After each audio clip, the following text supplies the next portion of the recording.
오늘 말씀은 세대주의 종말론의 오류라는 말씀입니다. 어떻게 보면은 좀 어려운 말씀이 될 수도 있는데, 세대주의가 뭔지를 모르면은 세대주의가 이 말씀이 좀 생소할지 모릅니다. 세대주의는 디스펜세이셔널리즘이라고 해서 상당히 성경적이고 성경에 틀리는 말씀 아닙니다. 세대주의적인 이 성경 구분은 첫째 이제 창조 시대, 7시대로 구분을 해요. 창조 시대, 그 다음에 족장 시대, 노아나 이런 욥이나 그런 족장 시대, 그 다음에 인간 정부 시대, 그 후에 노아의 홍수 이후에 이제 사람들이 왕국을 세우기 시작했죠. 인간 정부 시대, 그 다음에 아브라함 이런 사람들의 약속 시대, 언약 시대라고 그러죠. 그 다음에 그 후에 이제 율법 시대, 은혜 시대, 그 다음에 은혜 시대는 교회 시대예요. 그 다음에 이제 천년 왕국 시대, 이렇게 7세대로 구분을 해서 이제 성경을 보는 거죠. 상당히 옳은 방법입니다. 저도 그런 시각에서 성경을 보고 연구해 왔습니다. 그런데 이 성경을 이렇게 구분해서 볼 필요가 있어요. 왜냐하면 구약과 신약을 구분해서 보지 않고 구약의 이스라엘 백성에게 하신 말씀을 신약의 이 교회 시대에, 지금 은혜 시대의 교회 성도들에게 적용하면은 완전히 잘못될 수가 있는 거죠. 그래서 시대를 구분해서 볼 필요가 있습니다. 세대주의에서 가장 즐겨 인용하는 하나님의 말씀은 디모데후서 2장 15절입니다. 너희는 진리의 말씀을 바르게 나누어서 하나님께 책망받을 것이 없는 일꾼으로 드러나기를 힘쓰라, 이런 말씀을 가장 이제 잘 인용하죠. 그런데 나누지 말아야 될 것까지 나눠버렸어요. 그래서 지금 오늘 말씀은 세대주의 전체가 아니라 종말론의 오류를 얘기하는 것입니다. 우리가 이제 성경 끝부분에 보면은 예수님 오시기 직전에 7년이라는 한 일의 기간이 있어요. 그것을 보통 7년 대환란이라고 하는데, 세대주의 종말론에서는 교회는 환란에 들어가지 않는다. 환란에 들어가기 전에 교회는 휴거가 된다. 그리고 이 땅에 남아있는 사람들, 불신자들, 이교도들, 그리고 유대인들에게 이제 환란이 적용된다, 이렇게 가르치고 있는 것입니다. 그런데 성경을 보면은 물론 구원은요, 환란 전 휴거된다, 환란을 통과한다, 이것 때문에 구원의 문제가 있는 건 아닙니다. 우리가 구원을 받는 것은 예수 그리스도께서 나의 죄를 위하여 돌아가시고 그 피를 흘려 돌아가셔서 내 죄를 씻어주시고 그분이 나의 주님이요 나의 구원자다, 이것을 믿는 믿음으로 구원받는 거예요. 환란 전에 휴거되느냐 아니면 환란을 통과한 후에 휴거되느냐, 이것으로 구원의 문제는 상관이 없습니다. 그러나 이런 것들로 인하여 성도들의 믿음이나 준비가 약화될 수가 있기 때문에 이 잘못된 세대주의 종말론의 오류를 지적하지 않을 수 없는 것입니다. 자, 오늘 본문 말씀은 좁은 문으로 들어가기를 힘쓰라, 이렇게 말씀하고 있어요. 그래서 많은 자들이 이 좁은 문으로 들어가기를 구하여도 능히 들어가지 못하리라. 그리고 집주인이 한번 문을 닫으면, 그래서 집주인이 누구일 것 같아요?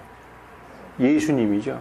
예수님이 오시면 구원의 기회는 끝나는 거예요. 예수님이 오시기 전에, 그분이 오시기 전에 우리가 그분을 믿어야 되는 것이죠.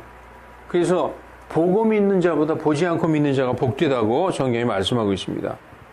그리고 오늘 본문 13장 27절에 보면은 내가 너희에게 말하노니 나는 너희가 어디에서 왔는지 알지 못하노라. 불법을 행하는 모든 자들아 너희는 내게서 떠나라, 이렇게 말씀하고 있어요. 집주인이 문을 닫은 후에 문을 아무리 두드려도 집주인은 문을 열어주지 않는다는 거예요. 예수님이 오셔서 정말 예수님이 그 성경에 기록된 그 예수님이 진짜 있었네, 그리고 그분이 십자가에 우리를 위해서 돌아가신 게 맞네. 뭐 이러면서 그때 가서 믿으려고 하면 늦는다는 거죠. 그래서 집주인이 한번 문을 닫으면 그걸 열 자가 없다는 거죠. 예, 그래서 이 말씀과 비슷한 말씀을 성경에서 한 두세 구절 찾아보겠습니다. 마태복음 25장 10절에 보면 여러분이 잘 아는 말씀이 있어요. 열 처녀의 비유. 25장 10절에 그때의 하늘의 왕국, 25장 1절을 보면은 그때의 하늘의 왕국은 마치 이렇게 그때라고 되어 있어요. 그때는 언제냐? 예수님이 공중 재림하셔서 재림하셨을 때 그때의 하늘의 왕국은 열 처녀가 자기의 신랑을 기다리고 있다는 거예요. 그런데 그 신랑 기다리던 열 처녀 중에서 들어가는 처녀가 있고 들어가지 못하는 처녀가 있다. 이렇게 말씀하고 있습니다. 이제 다시 한번 말씀드리지만, 신랑이 올 때 들어가지 못한 처녀들은 기름을 준비하지 못한 처녀들이다라고 마태복음 25장 말씀하고 있죠.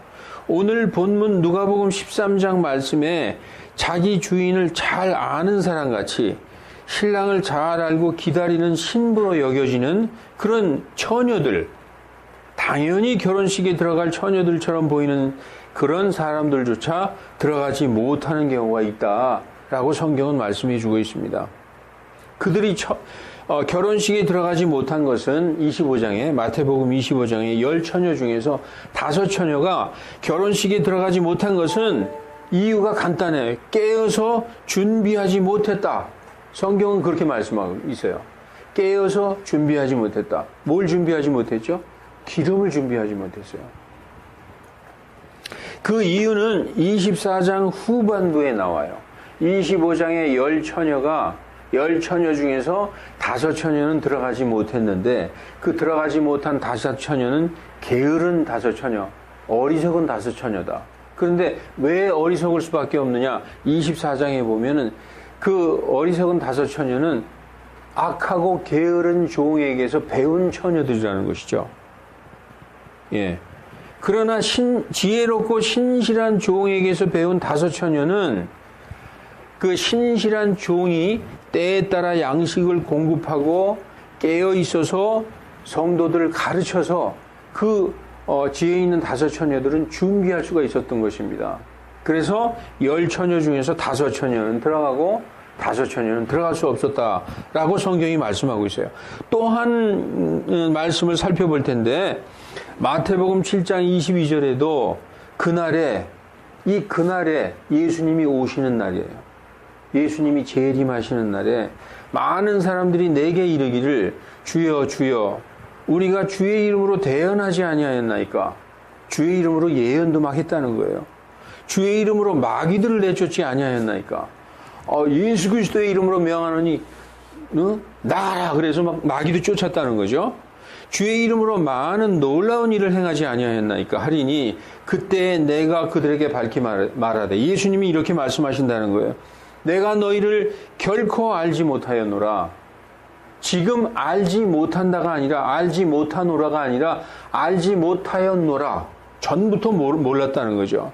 불법을 행하는 자들아 너희는 내게서 떠나라 하리라. 그렇게 말씀하시면서 내게 주여 주여 하는 자마다 다 하늘의 왕국에 들어가지는 아니하고 오직 하늘에 계시는 내 아버지의 뜻을 행하는 자라야 들어가리라. 이렇게 말씀하고 있어요. 자, 마태복음 7장 22절 23절에도 대언자들처럼 대언도 하고 마귀도 내쫓고 예수님의 이름으로 그리고 놀라운 일도 행했어요. 그들이 겉으로는 다 그리스도인으로 성도처럼 보이지만 그들이 들어가지 못하는 이유는 하나님의 뜻대로 행하지 아니하였다는 거예요. 그러면서 그들에게 불법을 행하는 자들아 이렇게 말씀하고 있어요. 이 세 말씀을 종합해 보면 자 보십시다. 오늘 본문에 누가복음 13장 24절로 28절 말씀 많은 자들이 들어가기를 구하여도 능히 들어가지 못했다. 여기도 보면은 이 누가복음 13장 27절의 끝부분에 불법을 행하는 모든 자들아 너희는 내게서 떠나라 이렇게 말씀하고 있어요. 이 누가복음 13장 말씀과 마태복음 25장의 10처녀 중에서 5처녀 준비하지 못하고 깨어있지 못한 처녀, 그리고 마태복음 7장에 불법을 행하는 자들, 내가 너희를 알지 못하였노라. 이들은 하나님의 뜻대로 행하지 아니한 자들이라고 이렇게 말씀하고 있어요. 이게 종합해 보면은 불법을 행하는 자들과, 자, 한번 종합해 보십시다. 불법을 행하는 자들, 그리고 10처녀 중에서 5처녀처럼 깨어서 준비하지 않은 자들, 그리고 불법을 행하는 자들아 내게서 떠나라. 내게 주여 주여 하는 자마다 하늘의 왕국에 들어갈 것이 아니라 오직 하나님의 뜻대로 행하는 자라에 들어가리라. 이렇게 불법을 행하는 자들, 깨어서 준비하지 않는 자들, 하나님의 뜻대로 행하지 않는 자들이 공통점이 있어요. 뭐냐? 못 들어간다는 거예요. 못 들어가. 예수님이 오셨을 때, 재림하셨을 때, 예수님이 재림하신 것은 자신의 성도들을 데려가시기 위해서 재림하시는 거예요. 그리고 세상에 믿지 않는 자들을 심판하시기 위해서 오셨는데, 그때에 나는 당연히 구원받았기 때문에 예수님이 날 데려가시겠지. 그런데 웬 말입니까? 내가 못 들어간다는 거죠. 왜냐? 이 셋 중에 하나라는 거예요. 불법을 행하는 자들. 왜냐? 예수님이 오시기 전에 믿지 않고 겉으로는 믿는 것 같은데 예수님과 하나가 되어 있지 못한 자들이에요. 이게 불법을 행하는 자들이에요. 예수님이 뭐라 그러냐? 주여, 우리가 주님의 이름으로 마귀도 쫓아내지 않았습니까? 심지어 대언도 했어요. 놀라운 기적까지 행했습니다. 근데 예수님은 나는 너희를 알지 못하였느니라. 이렇게 뭐냐 하면 겉으로 볼 땐 크리스찬인데 사실은 종교 생활만 하고 있었던 크리스찬이고 정말로 주님과 하나가 되어 있지 않았던 자들이라는 거예요. 불법을 행하는 자들이죠. 그리고 크리스찬 중에서 깨어서 준비하지 않은 자들. 이게 언제? 그때에. 예수님 오실 때에 깨어서 준비하지 않은 자들도 못 들어간다는 거죠. 그리고 입으로만 주여 주여 했던 자들, 하나님의 뜻대로 행하지 않은 자들도 들어가지 못한다고 성경은 단호히 얘기하고 있어요. 이것은 다시 말해서 모든 죄악과 불법에서 돌이켜서 하나님의 뜻대로 행하여 깨어서 준비하지 않으면 들어가지 못한다. 언제? 그때에. 지금은 아닐 수도 있어요. 지금은 예수님 믿고 구원받은 자들이 예수님 믿기만 하면 구원받는 거예요. 그런데 그때에, 예수님 오실 그때에 이렇게 깨어서 준비하지 않고 하나님의 뜻대로 행하지 않은 자들은 불법을 행하는 자들이요 들어가지 못한다라고 말씀하고 있습니다. 자, 그래서 성경은 뭐라고 말씀하고 있느냐? 그러면 지금은 전혀 해당이 안 되는 건가? 지금도 해당이 되는 거예요. 하나님의 말씀은 모든 시대에 걸쳐 모든 성도에게 적용되는 것입니다. 마태복음 6장 33절 34절에 오직 너희는 첫째로, 이 첫째로의 밑줄을 딱 쳐야 돼요. 첫째로 하나님의 왕국과 그분의 의를 구하라. 여기서 의는 뜻 의자가 아니에요. will이 아니에요. his will이 아니라 his righteousness, 그분의 공의를 구하라. 그리하면 이 모든 것을 너희에게 더하시리라. 이렇게 말씀하고 있어요. 이 삶의 모든 우선순위 중에서 첫째가 무엇입니까? 사업이 먼저일까요? 가정이 먼저일까요? 자녀가 먼저일까? 부모가 먼저일까? 건강이 먼저일까? 내 생명이 먼저일까? 아니라는 것입니다. 먼저 제일 첫째 1순위가 하나님의 왕국과 그분의 의를 구하는 것이 가장 첫째라는 거예요. 이렇게 말씀드리면 사람들은 그렇게 얘기해요. 예수님 적당히 믿으라고, 종교에 빠지지 말고 적당히 믿으라고 그렇게 얘기해요. 저도 옛날에 그랬어요. 적당히 믿어라. 그 종교 생활을 하려면 적당히 믿어야 되는 거예요. 왜냐? 종교 생활은 착하게 살아라. 이 세상에서 착하게 살아라가 종교 생활이에요. 그런데 여러분, 적당히 믿으려면 믿지 말고 그냥 세상 사람들처럼 인생을 즐기시기 바랍니다. 적당히 믿으나 안 믿으나 똑같이 못 들어가는 거예요. 믿으려면 확실히 믿어야 된다는 것이죠. 뭐라고 써 있느냐? 적당히 믿는 사람과 전혀 안 믿는 사람 둘 다 바깥에서 슬퍼하며 이를 갈게 된다고, 지옥에 떨어진다고 성경은 말씀하고 있어요. 이 그리스도교는 종교가 아니에요. 이건 생명입니다. 우리의 영원한 생명에 대한 문제예요. 그래서 첫째로 하나님의 왕국과 하나님의 왕국에 들어가려면 요한복음 3장 3절로 8절에 그 말씀에 뭐라고 써 있느냐? 예수님을 첫째 믿어야 된다. 그리고 성령으로 거듭나야 들어간다라고 써 있어요. 무엇보다도 먼저 예수님 믿고 구원받아서 성령 받고 예수님과 한 몸이 되어서 교회의 지체가 돼 있어야 들어간다라고 써 있는 것입니다. 순서를 말하면 저번 설교 때에도 말씀드린 거예요. 첫째, 복음을 듣지도 못했는데 뭘 믿어요? 복음을 듣고 그 복음을 믿고 내가 죄인이구나 회개하여 예수님을 주와 그리스도로 믿고 영접해서 구원받고 죄사함 받고 예수님을 믿고 받아들이면요, 그 예수님의 피로 내가 정결히 씻겨서 나의 모든 죄가 깨끗하게 씻겨지는 것입니다. 그래야 성령 받는 것입니다. 죄가 그저 있는데 하나님이 나한테 오셔서 내 몸속에 거하시는가요? 하나님은 죄와는 거하실 수 없는 분이기 때문에 깨끗하게 죄사함을 받아야 성령님이 오셔서 우리와 함께 거하시는 것입니다. 그리고 구원받고 성령 받은 사람이 침례 받는 거예요. 전 그렇게 생각해요. 침례 못 받았어도 구원받아요. 구원받은 사람이 증거하는 게 침례입니다. 그렇다고 해서 침례가 중요하지 않다는 건 아니죠. 예수님의 명령이니까 구원받은 사람들은 침례를 받아야 되는 것입니다. 너희는 첫째로 하나님의 왕국과 그분의 righteousness를 구하라. 공의를 구하라. 이렇게 써 있어요.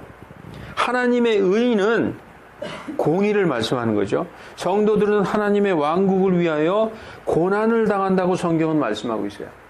우리가 고난당하는 것은 나 때문에 고난을 당하는 게 아니에요.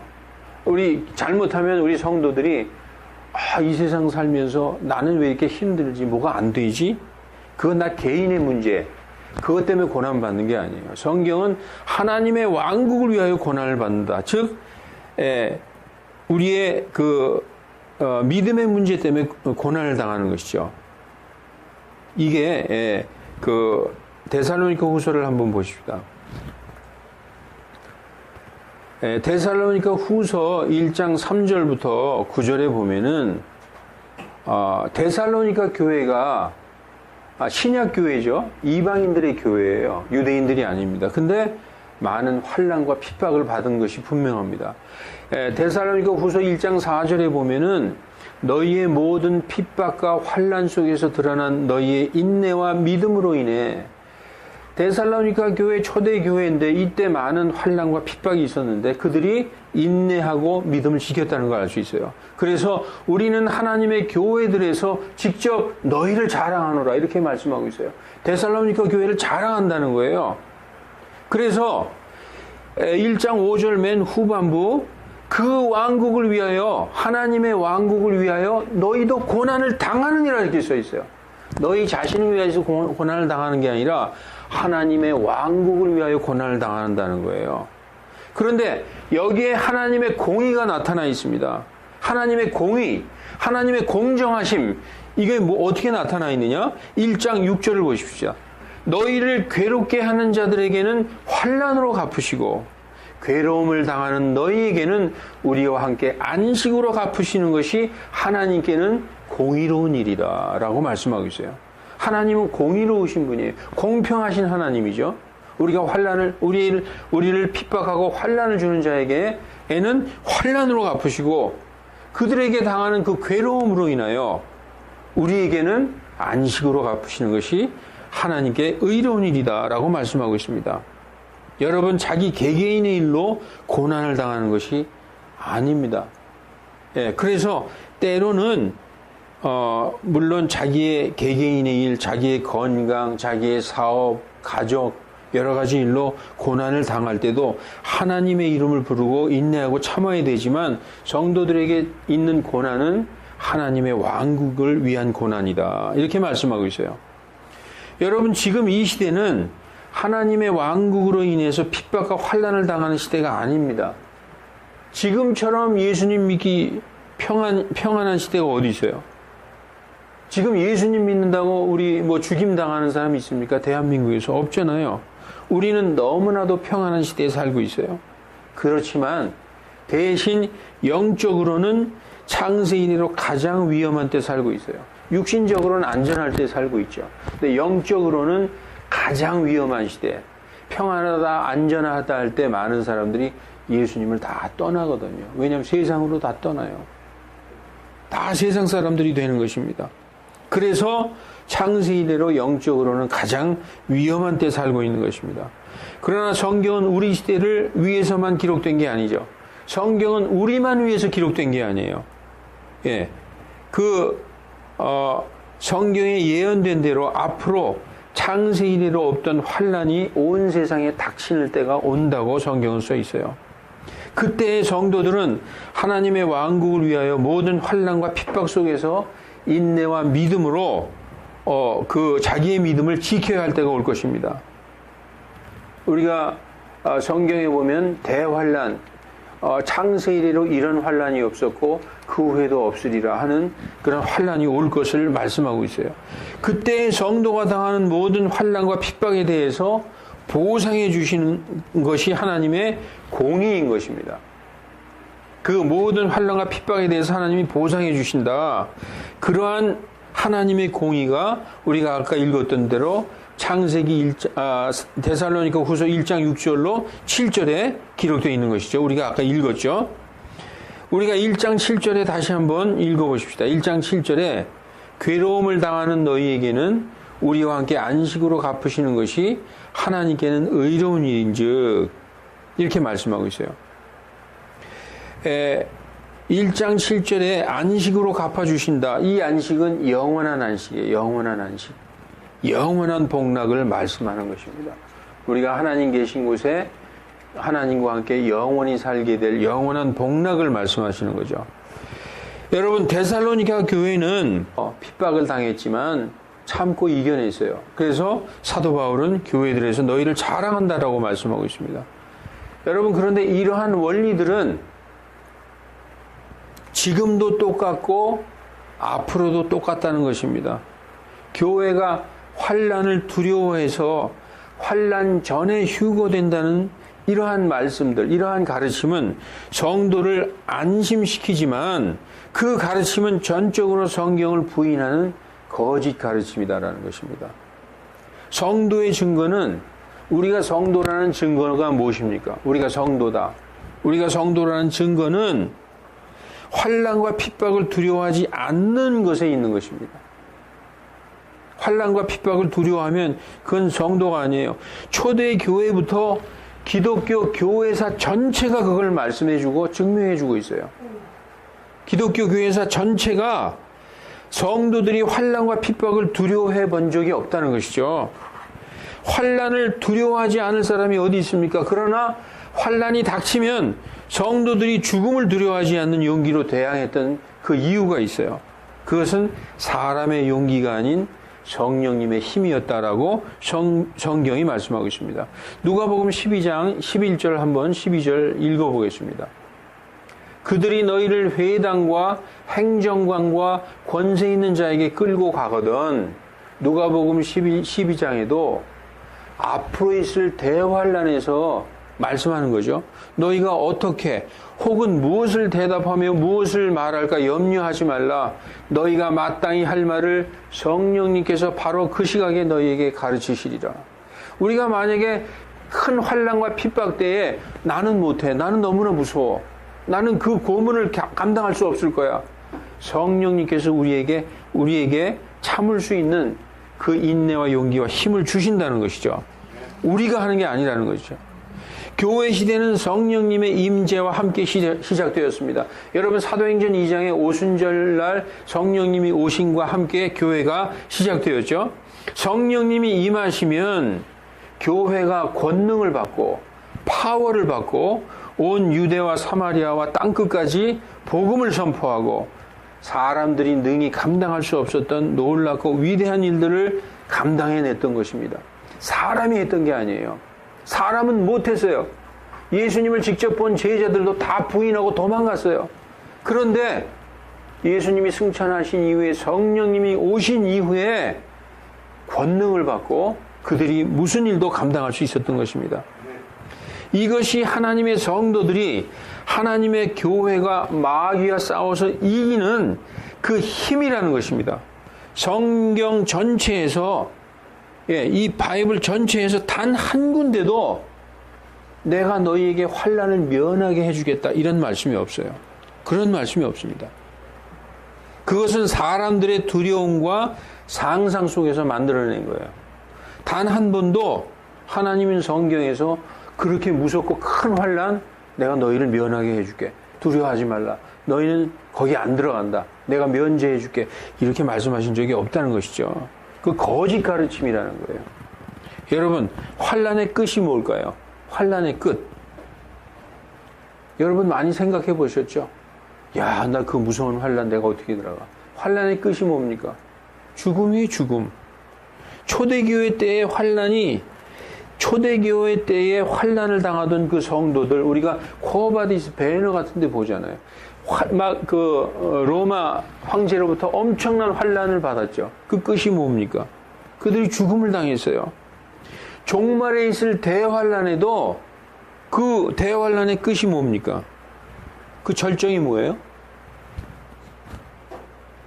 이게 종말에 있을 대환난에 그 환난의 절정에 이게 왜 자동으로 꺼져버리지? 그 종말에 있을 대환난도 그 절정은 뭡니까? 죽음이에요. 여러분, 종말의 대환난 때는 2번 죽습니까? 종말에는 3번 죽습니까? 대환난 때? 아닙니다. 종말의 대환난을 너무 두렵게 생각한 나머지 대환난 전에 휴거되었으면 참 좋겠다라는 그 사람들의 생각을 교리화시킨 것이 세대주의 종말론 환난 전 휴거라는 것입니다. 환난 전 휴거를 믿는 많은 사람들이 그것을 복된 소망이라고 말씀하고 있어요. 복된 소망. 복된 소망이라고 말하는데 그 자체가 성경 말씀의 남용이요 잘못된 적용입니다. 잘못된 적용이라는 거예요. 예수님께서 여러분 복된 소망은 예수님께서 우리를 다시 데리러 오신다. 그걸 기다리는 게 복된 소망이지 우리는 대환난에 안 들어간다. 이게 복된 소망이 아니라는 거예요. 근데 그 사람들은 대환난에 들어가지 않는 것을 마치 복된 소망인 것처럼 가르치고 있다는 거예요. 이건 성경 말씀의 완전한 잘못된 적용이라는 것이죠. 우리가 한번 이 말씀을 볼까요? 디도서 2장 13절에 저 복된 소망과 위대하신 하나님 곧 우리의 구원자 예수 그리스도를 위대하신 하나님이라고 말씀하고 있죠. 그 위대하신 하나님, 우리의 구원자 예수 그리스도의 영광스러운 나타나심을 기다리는 것이 복된 소망이지 대환난에 들어가지 않는다. 이게 복된 소망이 아니라는 거예요. 그런데 이게 복된 소망인 것처럼 가르치고 있는 것이죠. 그것은 사람들을 잘못 알게 가르치고 있는 거예요. 그런 가르침에 미혹된 사람들은 깨어서 준비하기는커녕 완전히 무장해제해서 여러분 군인들을 한번 생각해 보세요. 군인들이 전쟁에 나가야 되는데 투구 내 벗어 던져버리고 흉갑도 내 던져 벗어버리고 갑옷 내 던져 벗어버리고 칼도 저기다 집어 던져버린 거예요. 무장해제된 거죠. 성도들이라 볼 수 없습니다. 그런 가르침에서 당장 나와야 된다는 거죠. 지금 많은 그 킹제임스 성경을 사용하는 교회들도 전부 세대주의 환난 전 휴거 교리를 거기에 믿고 따라가고 있어요. 여러분, 성도들이 전신갑주를 입어야 하는 것은 왜 입어야 할까요? 마귀들과 싸우기 위해서, 마귀의 아들 적그리스도와 싸우기 위해서 전신갑주 입는 겁니다. 특히 대환난 때 전신갑주를 벗어버려요. 그러면 싸움에서 지는 거죠. 전신갑주는 언제는 입어도 되고 언제는 벗어도 되는 게 아니에요. 기독교 이 교회 시대 전체를 통해서 평안할 때나 환난 때나 교회 시대 전체 동안 항상 전신갑주를 입고 성령의 검으로 싸울 준비를 갖추고 있어야 마귀와 싸울 수 있는 것입니다. 성경에서 너희 두려워하거나 뒤로 물러가지 말라라고 써 있어요. 히브리서 10장 37절 38절에 조금만 있으면 오실 분께서 오실 것이요. 예수님이 재림하신다는 것이죠. 지체하지 아니하시리라. 이제 의인은 믿음으로 살리라. 그러나 어떤 사람이 뒤로 물러가면 내 혼이 그를 기뻐하지 아니하리라. 여러분, 우리는 뒤로 물러갈 사람들입니까? 물러가지 않죠. 우리가 완전히 무장을 하고 있고 전신갑주를 입고 있으면 마귀와 능히 싸울 수 있는 거예요. 지지 않는다는 거죠. 우리가 싸우는 게 아니죠. 우리 안에 계신 그리스도께서 우리와 싸워주시는 거예요. 다윗이 뭐라고 그랬습니까?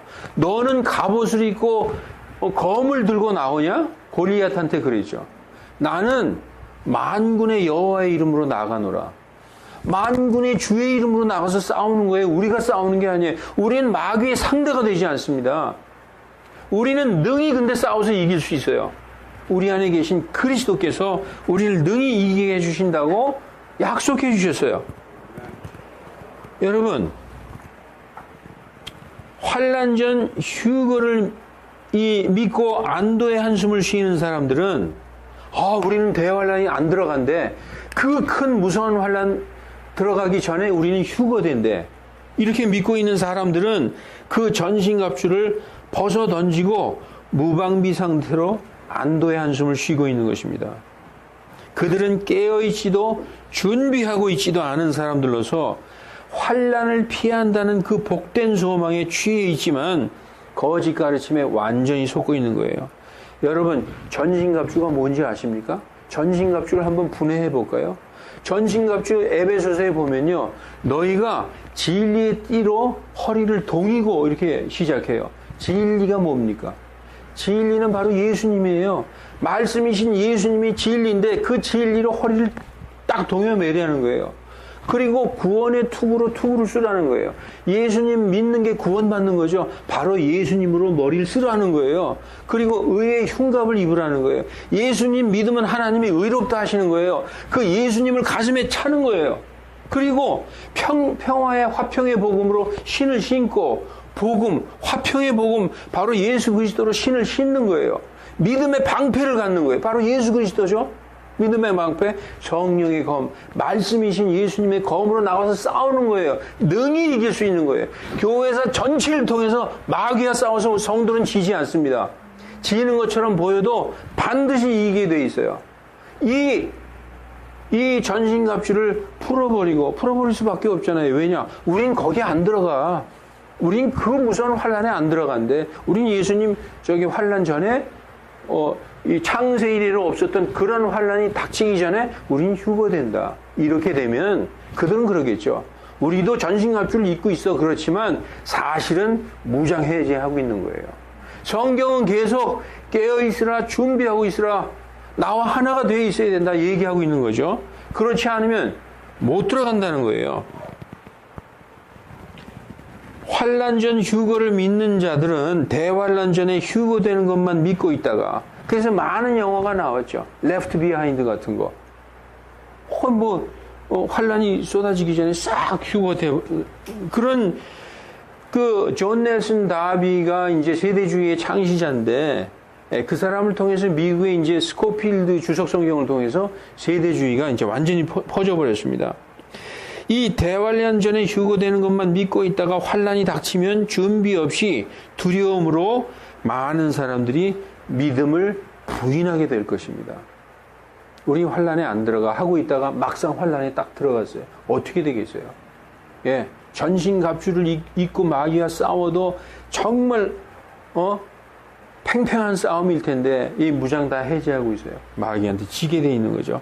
계시록에서 이렇게 말씀하고 있어요. 21장 8절에. 그러나 두려워하는 자들과, 왜 두려워하느냐는 거예요. 왜 대환란을 두려워하느냐는 거죠. 두려워할 게 없다는 거예요. 성도들은. 두려워한다는 자체는 예수님과 함께 있지 않다는 거예요.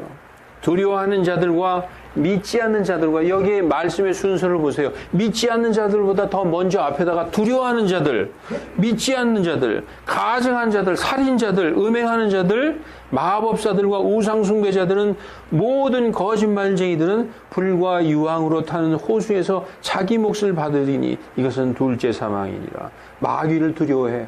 뒤로 물러가. 예. 그리고 환난 두려워. 이러한 것들은 두려워하는 겁니다. 여러분 예수님과 함께 계십니까? 전신 갖추 입고 계십니까? 두려워할 일이 없어요.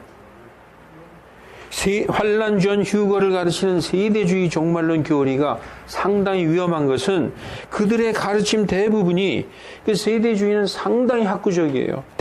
아주 성경적이고 학구적이기 때문입니다. 그러나 그런 것들로 인해서 다른 잘못된 교리들을 성경적으로 분별하지 못하는 많은 사람들이 넓고 안전해 보이는 길로 들어가고 있다는 겁니다. 오늘 본문 24절에 너희는 좁은 길로 들어가라 라고 써 있어요. 그런데 그들은 넓은 길로 들어가고 있어요.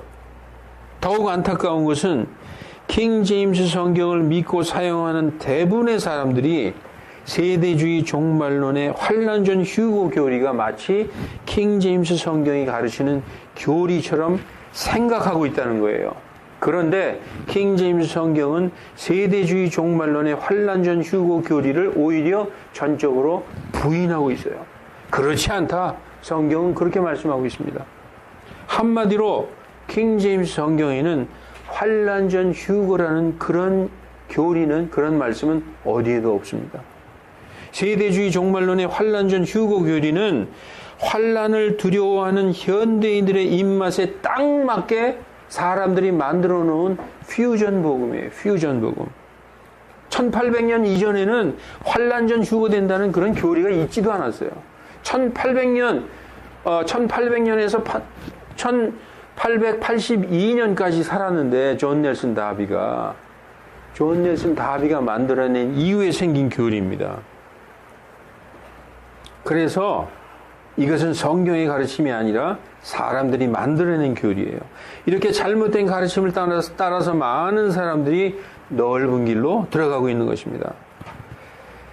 여러분, 오늘 본문 말씀과 함께 인용한, 처음부터 다시 볼게요. 오늘 본문 말씀이 누가복음 13장 24절 28절 이 본문 말씀과 같이 인용한 이 말씀들, 열 처녀의 비유, 그리고 주여 주여 하는 자마다 하나님의 왕국에 들어가지 못한다. 오직 하나님의 뜻대로 행하는 자라야 들어간다. 이런 말씀들은 한결같이 뭐라고 얘기하느냐? 구원의 문이 한 번 닫히면 두 번 다시 열리지 않는다라고 말씀하고 있어요. 공중 재림하실 때에, 예수님이 공중 재림하실 때에 요한계시록 14장에 보면 예수님이 구름 위에 앉아서 날카로운 낫을 들고 수확하는 장면이 나옵니다. 그것이 성도의 휴거예요. 예수님이 그 수확하시는 수확 심판, 그것이 끝나면은, 다시 말해서 여러분, 예수님께서 공중 재림하셔서 자신의 천사들을 보내셔서 구원받은 성도들을 데려가신 후에 어떤 식으로든지 또 다른 혼의 구원이 받는 일은 없다는 것입니다. 예수님이 오셨어요. 재림하셨어요. 그래서 자신의 능력의 천사들을 보내서 자신의 택하신 백성들을 데려가셨어요. 그 후에 다시 구원받는 일은 없다라고 성경이 말씀하고 있어요. 한 번 닫힌 구원의 문은 두 번 다시 열리지 않는다는 거예요. 이게 성경의 일관된 교리입니다. 그러나 세대주의 종말론에서는 이제 말씀을 정리하고 마치겠습니다. 세대주의 종말론에서는 환란 성도나 이삭 죽기라는 단어를 만들어냈어요. 성경에서 환란 성도라는 단어가 없어요. 이삭 죽기도 없고. 그런데 그들이 환란 전 휴거를 만들어 놓고 보니까 조금 뭐가 맞지 않는 게 나오니까 환란 성도 그리고 이삭 죽기라는 걸 만들어 놓은 것이죠. 예, 그래서 휴거 이후에도 구원받는 사람이 있는데 세대주의 종말론에서는 그렇게 가르쳐요. 휴거 이후에도 구원받는 사람이 있는데 이런 사람들은 구원은 받되 육신은 죽임을 당한다. 목배임을 당한다. 이런 식으로 가르치면서 성경에 없는 환란 성도, 이삭 죽기, 이렇게 또 다른 구원받을 세대를 만들어 놨어요. 인위적으로 그런 세대를 만들어서 자기들의 교리를 합리화시키고 있는 것이죠. 환란 성도가 뭐냐? 대환란기 때 구원받을 사람들로서 야곱의 고난의 때, 즉 유다인들에게 닥칠 그 무서운 그 고난의 때를 통과할 때 구원받을 이스라엘 사람들이라고 가르치고 있지만 이스라엘 사람도 예수님 믿고 구원받으면 대환란 끝부분에 예수님 공중재림 때 함께 휴거되는 것입니다. 그러니까 예수님 오셨을 때 단 한 번의 휴거밖에 없다는 거예요. 이것이 끝나면 더 이상 기회가 없다는 것입니다. 예수님 재림 때 공중에서 이루어지는 단 한 번의 수학심판 때 휴거되고 나면 나머지 이스라엘 백성들은 예수님 지상재림 때 육체적으로 온 민족이 구원받게 된다고 스가랴서 12장 9절로 10절 나와 있어요. 이것은 혼의 구원과는 다른 것입니다. 여러분, 예수님께서 모든 교회들에게 깨어서 준비하라 하신 것은 인내로 견뎌냄으로써 끝까지 이겨내라 하신 것이지 대환란을 면하게 하려 하신 것이 아닙니다. 앞으로 닥칠 대환란에서 마귀와의 마지막 싸움에서 교회가 능히 이길 수 있는 힘과 용기를 주시기 위해서 그 끝을 미리 보여주신 것이 바로 요한계시록이에요. 사랑하는 성도 여러분, 겉모습이 아무리 부드럽고 그럴듯해도 성경과 다르면 집어 던져버려야 되는 것입니다. 성경과 전혀 다른 것을 알면서도 붙잡고 있으면 이거 잘못된 것이다 알면서도 붙잡고 있으면 그것은 진리를 불의 가운데서 붙잡고 있는 것입니다. 성도의 일생에서 겪는 환난이나 종말에 있을 대환난이 같을 수는 없겠죠. 저 같은 성도가 일평생을 살아가면서 뭐 이런저런 환난을 당한다. 그것과 종말에 있을 7년 대환난은 같을 수는 없습니다. 그러나 그 목적, 그것들은 공의 마귀가 성도들을 시험하기 위해서 주는 거예요. 마귀가 주는 환난이 아무리 크더라도 성경에는 단 한 번도 성도들에게 환난을 면하게 해주시겠다는 말씀은 없습니다. 하나님께서 자신의 성도들을 대환난 때만 면하게 해주신다는 것은 하나님의 공의에도 맞지도 않는 것입니다. 여러분, 지금도 복음으로 인해서 어디선가 순교당하는 그 성도들은 그 환난이 바로 대환난이 아닌 소환난이기 때문에 그 하나님이 면하게 해주시지 않는 거예요. 지금도 요 10년 사이에 기독교인들의 순교자 수가 얼마인 줄 아십니까? 10년 동안 100만 명이 순교당했어요. 지금도 1년에 6만 명 이상이 순교당해요. 저 이슬람권에서 복음 전하다가 그 사람들의 그 죽음은 그 자체가 대환난이에요. 그 사람들의 죽음은 이건 소환난이기 때문에 하나님이 면하게 안 해주시나요? 대환난만 면하게 해주시고 하나님의 그 공의에도 맞지도 않는 것입니다. 이제 말씀을 마치겠습니다. 오히려 성경은 대환난의 날을 단축시키지 않으면 구원받을 육체가 없으므로 그 날을 면하게 해주시는 게 아니라 짧게 해주시겠다고 말씀하고 있어요. 그러냐? 너무 무섭지? 면하게 해주시겠다. 그게 아니라 그 날들을 짧게 해주시겠다. 짧게 하지 않으면 구원받을 육체가 없으므로 내가 그 날을 짧게 해주겠다라고 말씀하고 있는 것입니다. 대환난 직후에 해달별이 어두워지는 하늘의 표적이 있고 그때에 예수님께서 공중 재림하시고 교회가 휴거되는 것입니다. 너무나 프로세스가 아주 명확해요. 환난 직후에 하늘의 표적이 있고 그때에 사람의 아들의 표적이 있고 그때에 휴거된다. 성경은 명백히 말씀하고 있습니다. 성경은 이 순차적인 사건에 대해서 너무나 명백하게 말씀하고 있으므로 잘못 해석할 수가 없는 거예요. 사람들이 만든 교리를 붙들지 말고 오직 성경을 붙드시는 우리들이 다 되시기를 주 예수 그리스도 이름으로 축원합니다. 기도하시겠습니다.